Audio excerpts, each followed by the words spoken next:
I love Indian food, and chicken tikka masala is in my top 5 for sure, maybe even my number 1. It's a gateway food that they invented to try to get their British palate accustomed to Indian spices, so it's a great place to start if you've never had it. I'm going to do a little experiment with the spices behind the scenes. With Indian food, it's all about the spices. Garam Masala has a bunch of Indian spices already mixed together into it. So you could just start with this and get nothing else. It'd be nice and cheap, quite simple, and make this the basic spice for your recipe. That's option 1. So option 2, we add just a little bit more. Ground turmeric for color, ground cumin as well, and ground coriander. So you would take all of these and mix them together and make that your basic Indian spice. So that's option number 2. Moving on to option 3, we can add 3 more. We could add chili powder for heat and flavor, cayenne for more heat, and even some curry powder and a little bit of paprika for color. Problem here is it's starting to get more expensive, so you might just go with the basic until you've built up your spice. Our 4th and final option, let's grind stuff ourselves. Mustard seeds, pods, cardamom pods, whole cloves, and instead of ground coriander, let's grind our own coriander. Let's add some nutmeg. Will the labor and cost make it worth it in the flavor? I'll find out. In terms of quantity, you're going to want 1 teaspoon of these 3 items, a half teaspoon of these 4 items, and a quarter teaspoon of these 4 items. That adds up to exactly 2 tablespoons. So if you're just going to use garam masala, go for 2 tablespoons or any combination of these to 2 tablespoons. So those are all the powdered spices, and here are all the whole ones. So I'm going to start toasting those up. Basically, just shake them in a pan until you start to smell them, and then pull them off and let them cool down. They already smell amazing, and that cardamom smells so much better than the powdered. Alright, my spices are in my coffee grinder. That's what I use to grind up my spices instead of like a spice grinder, which I guess are more expensive. But that's it, and then I can just grind them up. I'd say that was pretty effective. I'll now combine that with my other ingredients here. This is basically my basic Indian spices now. So whether I'm making chicken tikka masala, lamb sagwala, even paneer tandoori, I'll use it. The chicken is enough for 3 portions, so I have 2 portions here and 1 portion here. I'm going to make them all with the Indian spices, but I'll use half of this and all of this for my 2 experiments. The other half, I'll save that Indian-style chicken for something else down the road.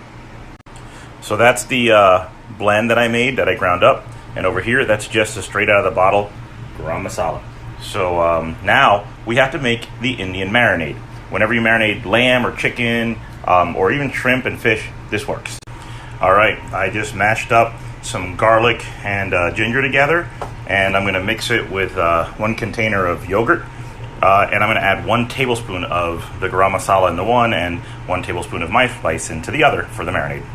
So think about it. If you ever want to marinate something Indian style, all you need is yogurt, 1 container, 2 cloves of garlic, 2 tablespoons of ginger, and your 1 tablespoon of garam masala, and in it goes. And that is it. I'll let it go overnight. Well, these are ready for the fridge. You can see there's quite a difference in the color. This one is a lot more of a brownish color, and that's more of a yellowish color. Bet the turmeric is having a big factor in that. So what really matters is how they taste. I'll leave these in the fridge overnight, and tomorrow we will find out. The tikka masala is going to take me 2 major steps. One is to bloom my spices and saute my aromatics. After that, I'm going to simmer the sauce. So I have less garlic and ginger than I like because of that salad dressing I made, but it's worth it. This will work. So I'm blooming the spices, which really just means heating them in oil. That's the garam masala. This one is my own spice blend. And I meant to put a half tablespoon in each because I halved the recipe, but I went for the full tablespoon. So let's see how that comes out. It might be a little too spicy. The oil has become super fragrant. It smells amazing in here. So now I'm going to add onion, serrano pepper, ginger, and garlic. Next, I'm going to deglaze with my liquids. I noticed how dark this is compared to this one. Much browner, much darker. And again, that's just because that's garam masala and this is my own spice blend. So looks-wise, I kind of like the look of this light stuff, but flavor is what matters. Okay, 1/4 cup of red wine to deglaze that. Same with the other one.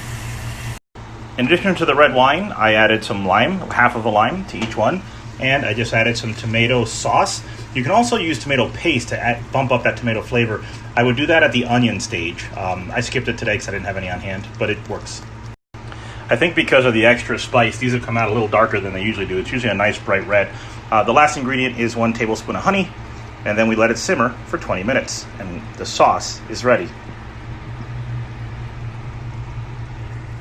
All right, the last thing I got to do for the chicken It's been marinated overnight, and this left half here is the garam masala. The right half is my own spice blend. Into the oven, 500 degrees. That's maxed out for 15 minutes. The chicken's out of the oven, and just this preparation, just marinating it, it looks so good. It tastes amazing. I'm going to do a taste test on these before I even put the sauce on, which is also ready to go. This is super interesting.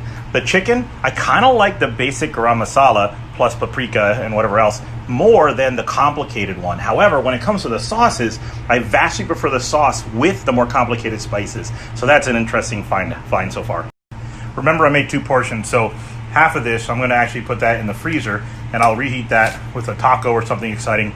This is going into the sauce, one by one. The other one already has its chicken in it. Yum.